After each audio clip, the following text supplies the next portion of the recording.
Time Warner Cable is pleased to be an underwriting sponsor for Carolina Week. Coming up on the April 4th edition of Carolina Week.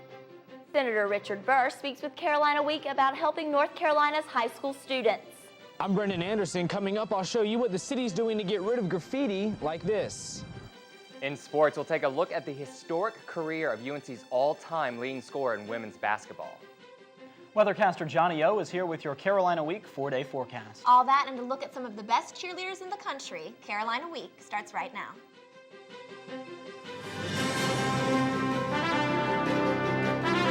From the School of Journalism and Mass Communication at the University of North Carolina at Chapel Hill, this is Carolina Week.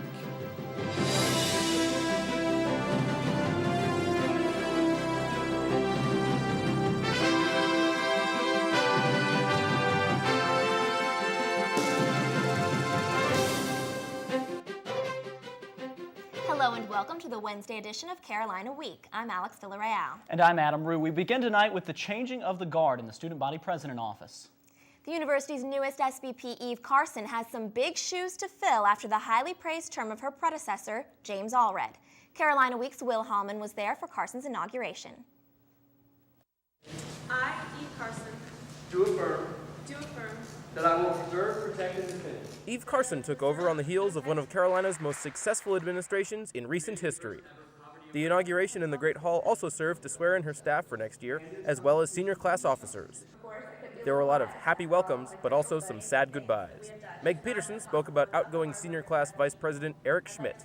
as closely as we have worked this year, the real title should be co-president, because I could not have done this without him. It was such a privilege to work with him this year, and I don't know what I'm going to do without him. Thank you, Eric. I love you. So what does UNC have to look forward to in the coming year? This year will be a year of growth and inclusion, and that this year will ultimately be about critically and creatively engaging with the issues which affect all of us. Carson seemed excited about the work ahead of her. Look at all these incredible students who will be embarking upon a year of service to the university and to the student body. What an amazing year this is going to be. Thank you for having me. Carson also said her next step was to get everyone focused on accomplishing platform points as the summer approached. But priority one tomorrow morning, moving into her office. In the Great Hall, I'm Will Hallman, Carolina Week.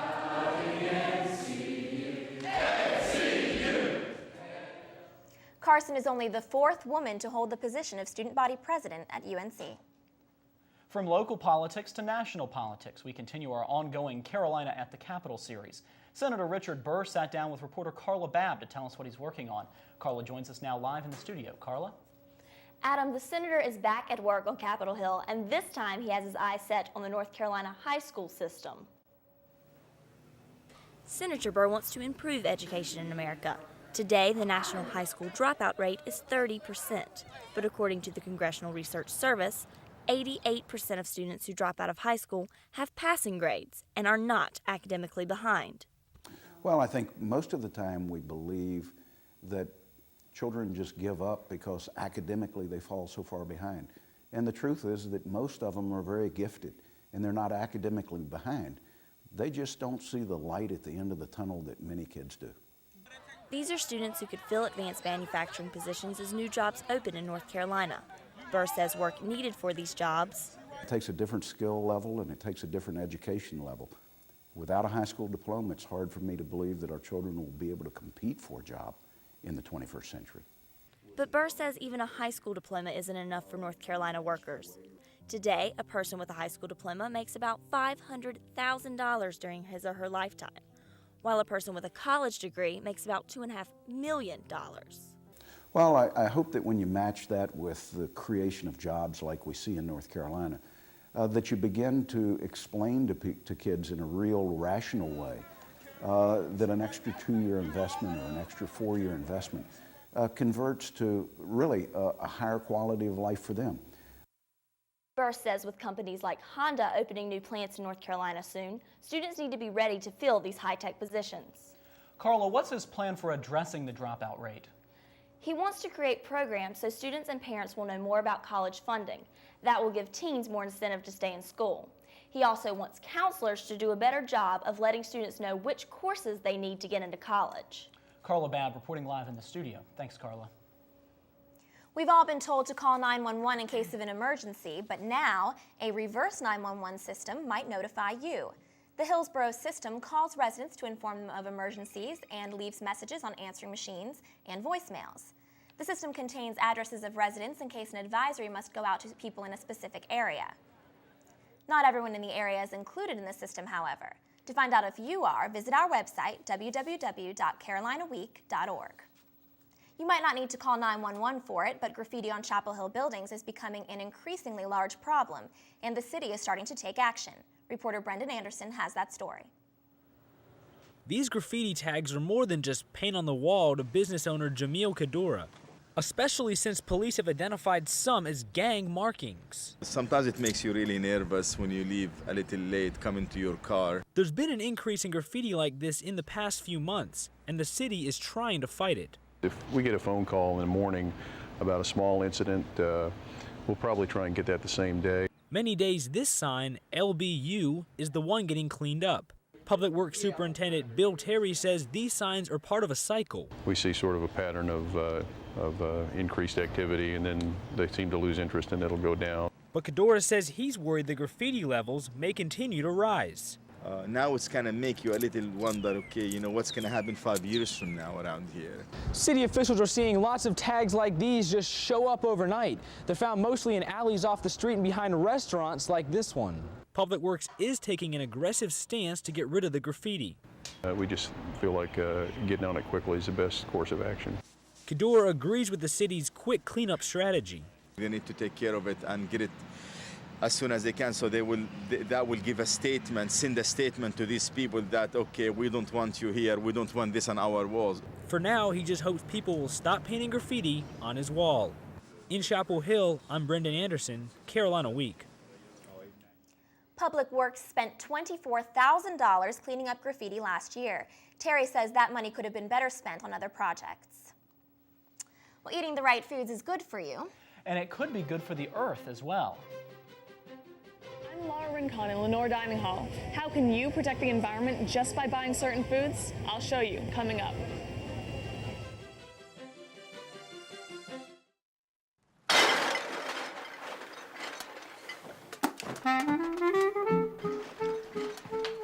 Hear that? How could I not? They can't be serious. This is their third party this week, and I have a test tomorrow. Yeah, and they blocked me in again. Let's party! Anything left in here? I bet they're gonna leave their garbage out again. They do this every time when they have friends over. It's important to be considerate of others who live close to you. You wouldn't want neighbors like these. Make sure to control your garbage, obey Chapel Hill noise ordinances, park only in your driveway or other designated areas, obey all alcohol laws, and remember, we're all living in this community together, so be a good neighbor.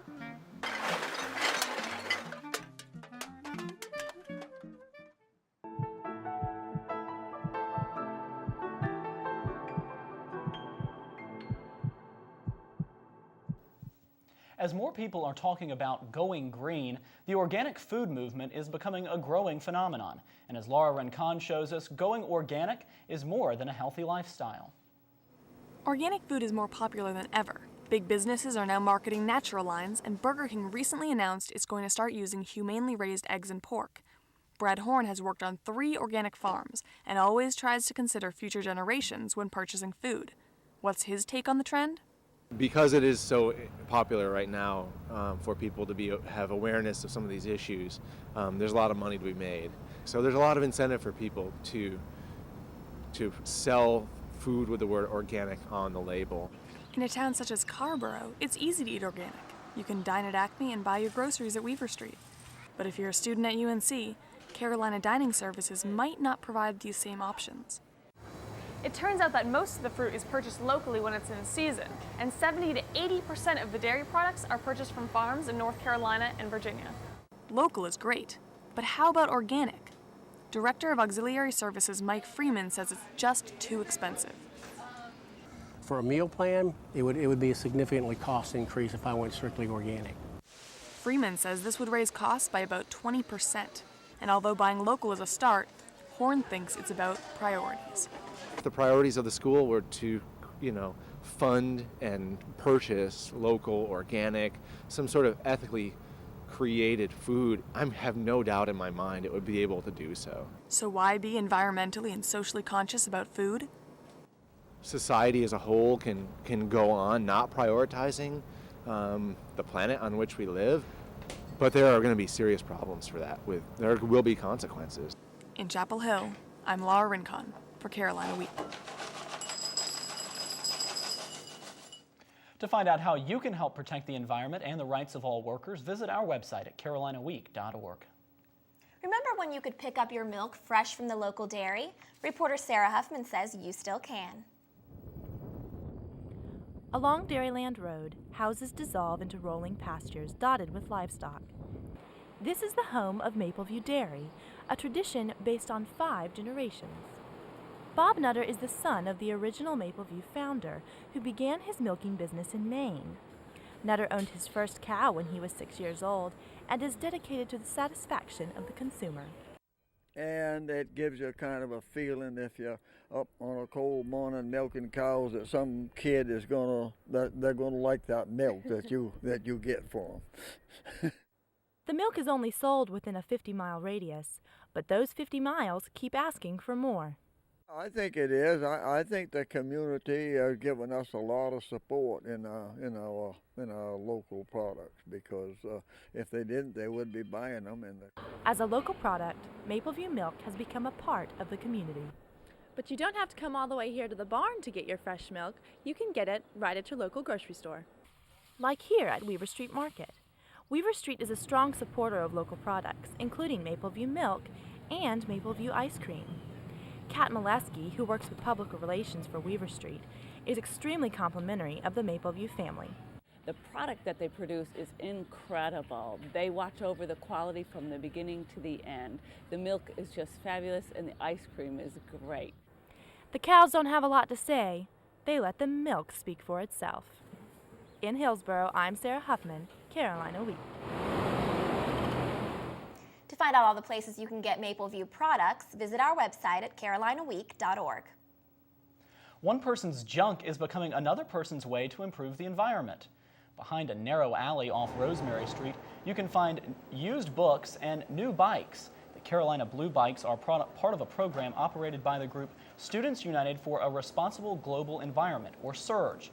The group rebuilds bikes with scrap parts at the recyclery in Carborough.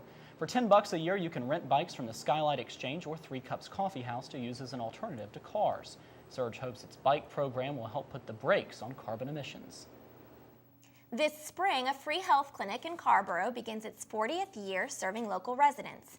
Many of them wouldn't be able to get medical care without the clinic. Health reporter Alex Argeroff has more. The Student Health Action Coalition Clinic offers health care to those who can't afford it. UNC graduate student Anna McCullough says more than 3/4 of patients who visit the student-run clinic have no health insurance. We serve an unbelievable number of people every year who just don't have anywhere else to go. UNC students and supervising doctors see patients every Wednesday night at the Carborough Community Health Center off East Main Street. The clinic staff saw 1,100 patients last year, and more than 40% needed Spanish interpreters. We do see a lot of families who are very newly arrived to the U.S., and this is their first encounter with the health system in America. McCullough says clinic staffers never ask if a person is a U.S. citizen.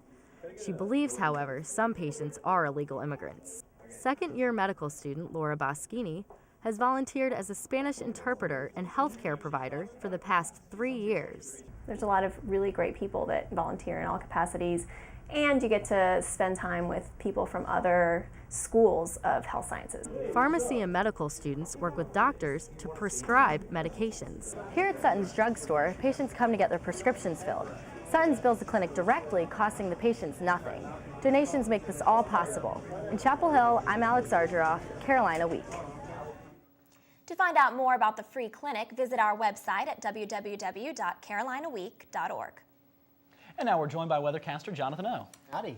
Hey, Johnny, so I've been loving this warm weather. I'm sure you have. However, I think we're going to have some bad news for you this coming weekend. I know that we've seen summer-like temperatures for the past few days, and everyone is having fun in the snow, including this guy who knows how to play my sport. But will low temperatures make Easter weekend seem more like winter? I'll let you know after the break.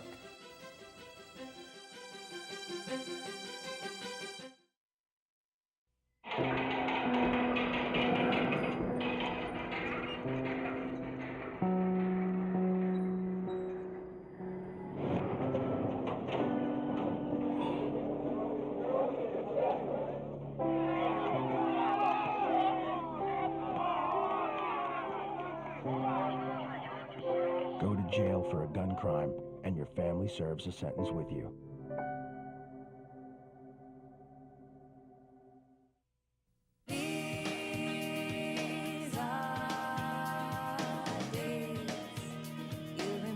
There's a vacation village near Orlando that's unlike any other. It's called Give Kids the World. It brings a week of joy to children with life-threatening illnesses, and it's absolutely free for their families. Call Give Kids the World or log on, and please, help give them a time to remember.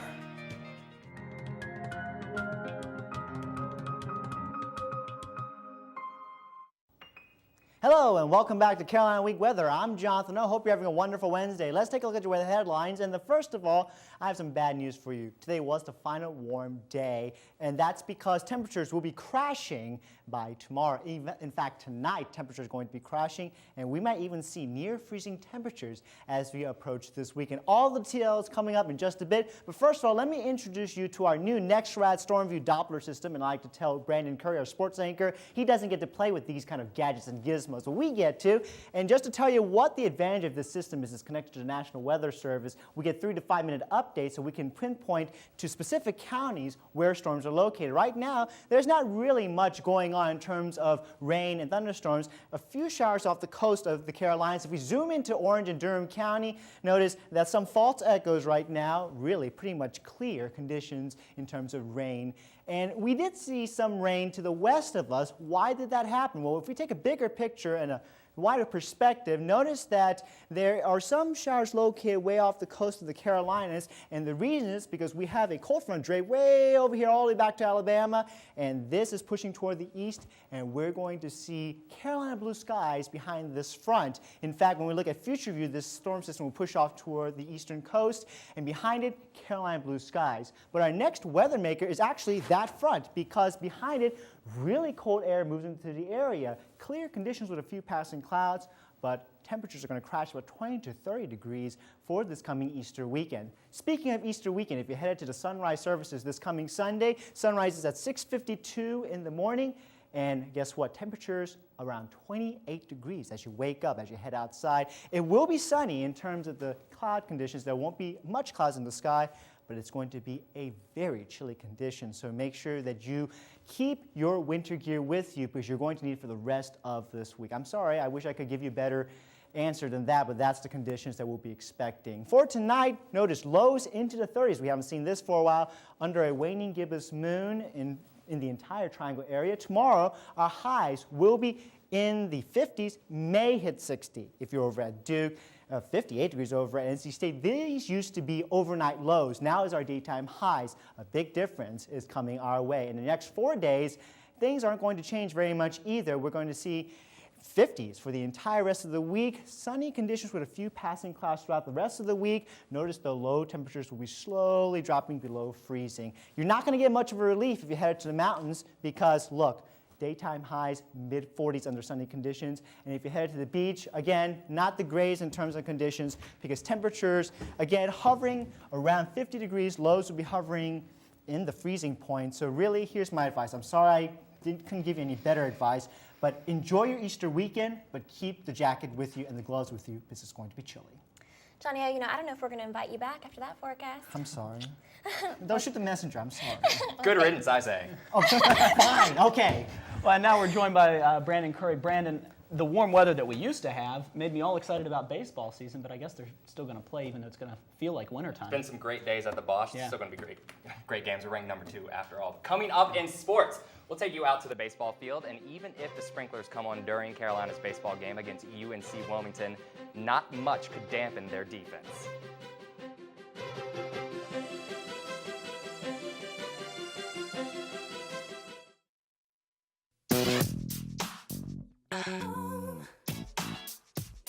There's something about you, baby. I can't get enough. There's something about you, baby. I got you looking at me. I'm gonna call you bluff. There's something about you. The smallest moments can have the biggest impact on a child's life. Have you been a dad today? Hear the one about the mom and the mechanic?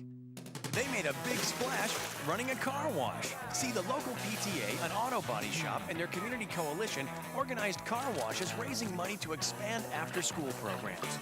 They knew keeping kids busy keeps them away from drugs. So now the town's got clean cars and clean kids. What can your group do? Contact your community coalition at helpyourcommunity.org, because you get more when you get together.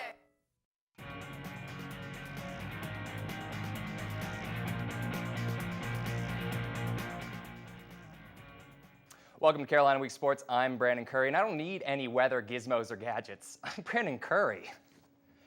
After Sunday's loss to Tennessee, Ivory Latta's illustrious career at Carolina came to a close. Since coming to Chapel Hill, she's raised the profile of women's basketball to unseen heights. Brian Allen looks back at the superstar's time here at Carolina. Latta for three. Stop. This shot is the culmination of Ivory Latta's career.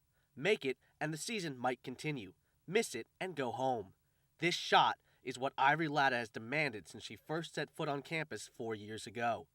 Brash and boastful, Latta is the type of player you love to have on your team and hate to see on the opposite side of the court. She is the poster child for the new generation of women's basketball players. No longer quiet performers, but loud entertainers who thrive in the spotlight just as much as their male counterparts. On the court, Latta has backed up her bragging. After 4 seasons, she ranks 5th all-time on the ACC career points list, 5th in career assists, and 6th in career three-pointers. She holds 3 school records, biggest of all being career points. She asserted herself as team leader as just a freshman, averaging 14 points in almost 33 minutes a game.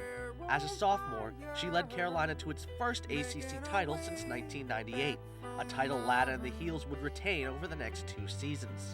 As a junior, along with Orlana Larkins, the duo would lead UNC back to national prominence and to its first Final Four since 1994. They would make it 2 in a row this year in Cleveland. But much like the fan reaction to her attitude and arrogance, both loved and hated, the story of Ivory Latta has 2 sides. For every triumph, there has been a disappointment, especially in the games that matter the most. As the mercurial Latta goes, so goes Carolina. In 2004, Carolina was embarrassed by Middle Tennessee State in the first round of the NCAA tournament, where Latta shot just 1 for 13. Often injured, Latta wasn't the same in the 2005 Final Four against Maryland, hitting just 1 three-pointer on 10 attempts. Given her credentials and status as a fan favorite, there's little doubt that one day Ivory Latta's name and jersey will be honored in the rafters of historic Carmichael Auditorium. The only question that remains is of her legacy to Carolina basketball. A player as prolific as former Tar Heel greats like Charlotte Smith, but unlike Smith, one who could never hit that one big shot. From Chapel Hill, I'm Brian Allen, Carolina Week Sports. But oh, what a difference a few days can make. The end of Latta's collegiate career and the beginning of her professional career all in the same week.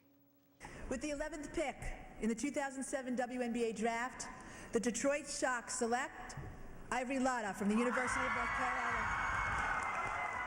Seeing her, the senior was all smiles today. Latta will trade her Carolina jersey for a new shade of blue. The Shock hit the court for its first preseason game May 4th. Senior Camille Little will join Latta in the WNBA. Little was chosen 17th overall by the San Antonio Silver Stars. The Silver Stars begin their season May 5th. On Tuesday, the baseball team hosted the UNC Wilmington Seahawks, and the feather plucking started early. Bottom of the second, Heels already up by 3. Reed Franck smashes this one for the long trip over the fence for the home run, but that's just a preview of the coming attractions. Let's have a mini baseball lesson. When you have runners on first, second, and third, only one play can bring them all home. But can Dustin Ackley do it? Say good night, Seahawks, and get the pole out of the shot. It's a grand slam. The Heels win 14-2, and as for the grand slam, Ackley says he was just doing his job. I was thinking I needed to hit the ball hard. It was like maybe nobody out, one out. I knew I had to get some runs in somehow, so I just put a good swing on it. Josh House is the U.S. Lacrosse Coach of the Week. House received the national honor after leading the men's team to a 13-10 win against Johns Hopkins Saturday. UNC rose to number 10 in the polls and will play at third-ranked Virginia Saturday. And guys, I have to throw this in. Softball game tonight, 6. I'm going to be there. I'm going to see you all there. I mean, there's just been so much good news coming out of all of our athletics programs lately. It's just been absolutely unbelievable. Brandon, thanks. And Brandon, get your spandex ready, because we've got something for you. The UNC dance and cheer teams are spending the weekend in Florida, but they're not there for the beach. Coming up, we'll give you a sneak peek at their routines for nationals.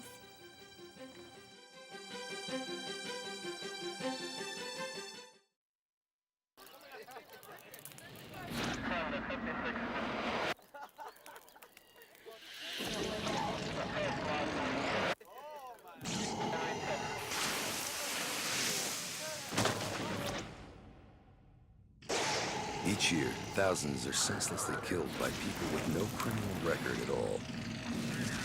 People like you.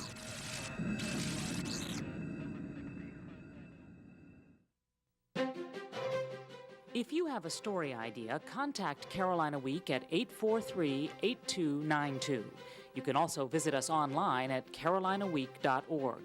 If you have questions about this program, write Carolina Week at Campus Box 3365, UNCCH, Chapel Hill, North Carolina, 27599. Although both basketball teams are out of the big dance, UNC still has a chance to win a national championship. Monday night, members of the men's basketball team cheered on the UNC cheerleading and dance teams in Carmichael Auditorium. Hundreds of students came to watch the cheer squads perform their routine as they prepare for their national competition this weekend in Daytona Beach. Yeah, it's amazing. A lot of people came out this year, more than last year. It's amazing. It was really nice when we were doing all our tricks and stuff. Everyone was cheering really loud. The dance team is eager to beat its 4th place finish from last year, while the cheerleading team is hoping to win the national championship for the 3rd time in 10 years. The event will air on CBS in 2 weeks. One of the male cheerleaders is recovering after he broke his nose and chipped 2 teeth during a misstep in the routine. The team has already reconfigured their performance in order to allow him to stay in the competition. From dancing to flashing, a planned zombie flash mob flopped today. Check this out. 24 students sporting splatters of red paint and torn shirts were the only people who showed up to the zombie flash mob organized by UNC freshmen on Facebook.com. The group was inspired by a YouTube video of the world record flash mob of 1,000 students in California. The skimpy turnout didn't discourage freshman Tariq Yassim. He says they plan to keep trying until they break the record. Freshmen, the people who put it together, so I feel like maybe if we try again in a year or 2, we may have a shot. I feel like this may or may not be one of the first flash mobs here, so once people learn what they are, they might want to participate. And just in case you were wondering, a flash mob is when a group of random people get together, do something crazy like dressing up as zombies, and then take off as fast as they came. I'm glad you explained flash mob, because when I heard flash mob, I was thinking something else. Yeah, I was totally expecting people to be taking off their clothes or doing something weird, but yeah. I mean, I don't know, different strokes for different folks, whatever. Definitely. Do you think you would have participated in the little zombie things, put some blood on you? Not really my thing, but I mean, maybe next time. They say they're going to do it again, so who knows? Excellent. Well, so have you heard of any other kinds of things they do in flash mobs? No, this is the first. I don't know, we'll see. I'm waiting to see if they can break that world record. Definitely. That does it for this edition of Carolina Week. Thanks so much for watching. Have a good night.